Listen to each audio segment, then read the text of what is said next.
We've talked quarterbacks, we've talked running backs. Today, let's focus on wide receivers as we look at some props for the 2025 NFL season. I'm Ninja. He is Tony Farmer. Welcome to the OddsShark YouTube channel. Any favorite receiver props for the season? Let us know in the comments section below. But, Tony, before we get into some of the wide receiver betting markets, it is year two for a few absolute monster players that could be in for a big second season. Obviously, we've got Malik Nabers, but also the likes of Marvin Harrison Jr. and Brian Thomas Jr. Talk to me about these two going into 2025 and your expectations. Yeah, starting with Brian Thomas Jr. with the Jaguars. I love him this season. Obviously, had a great rookie season. But the reason I really like him this year is Liam Cohen, the offensive coordinator for the Jaguars. I have so much respect for this guy. Do you remember last season when Chris Godwin got hurt and everybody was like, well, the Bucs are done? He's such a big part of their offense. No, they like almost got better thanks to Liam Cohen. This guy is a genius. I think he gets overshadowed a little bit by Ben Johnson. Everybody celebrated that hire for the Bears because Ben Johnson is an offensive genius. Liam Cohen is in that same category. People just aren't talking to him as much. So you take Brian Thomas's season that he had last year as a rookie, which was phenomenal, with the potential of a Trevor Lawrence potentially being unlocked by Cohen. And I think the ceiling is very, very high for Brian Thomas Jr. And then Marvin Harrison Jr., who you mentioned, you look at training camp stories and you always hear like so-and-so is in the best shape of his life. So-and-so has never come to camp this healthy before and things like that.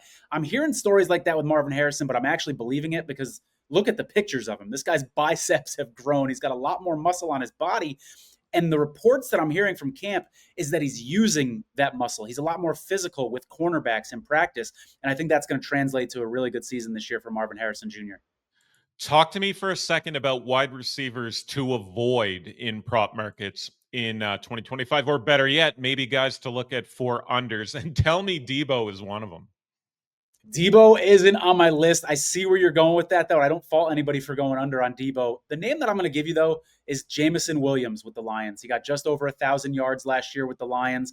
I think the Lions' offense is going to regress. Last season, Jared Goff was tied for the fifth lowest pressure rate, 26.2%, according to FTN Fantasy, the sixth cleanest pocket rate, 71.6%.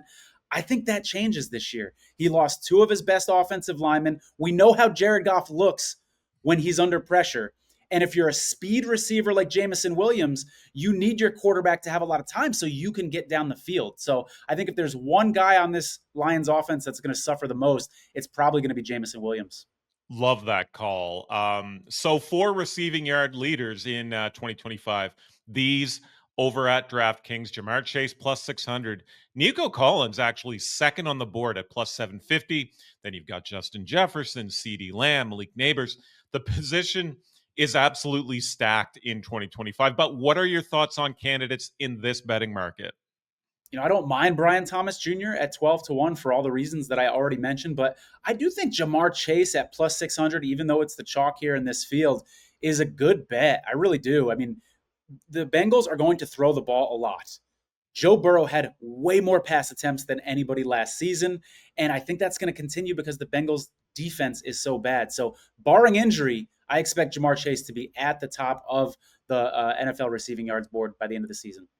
If you are looking at betting any wide receiver props for 2025, or you just need a new sports book for the upcoming NFL season, allow me to direct you to oddshark.com/NFL/sites. Here you can check out our thoughts and reviews on each of our partner sports books so you can find the best book for what you are looking for as an NFL fan and NFL bettor. We dig into how odds compare, which betting market each offers, and much, much more. That's oddshark.com/NFL/sites. Last one I'll ask you here, Tony. Touchdown receptions for 2025. Chase on top, again at plus 600.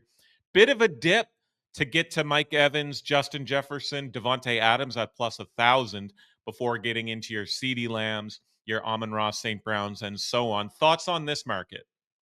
I haven't bet anything in this market. I don't mind Chase at plus 650, though. But if you want someone a little down the board to consider, if you have faith in Russell Wilson, how about 22-1 on Malik Nabers? 4 touchdowns in his last 4 games last season. And who else do the Giants have for red zone targets? Wan'Dale Robinson, Darius Slayton, Lil Jordan Humphrey. If you're Russell Wilson, who are you throwing the ball to in the red zone? It's a pretty easy choice. So I think if the Giants offense can move the ball a little bit and they can get in the red zone often, I think Malik Nabers has a chance to rack up some touchdowns this year.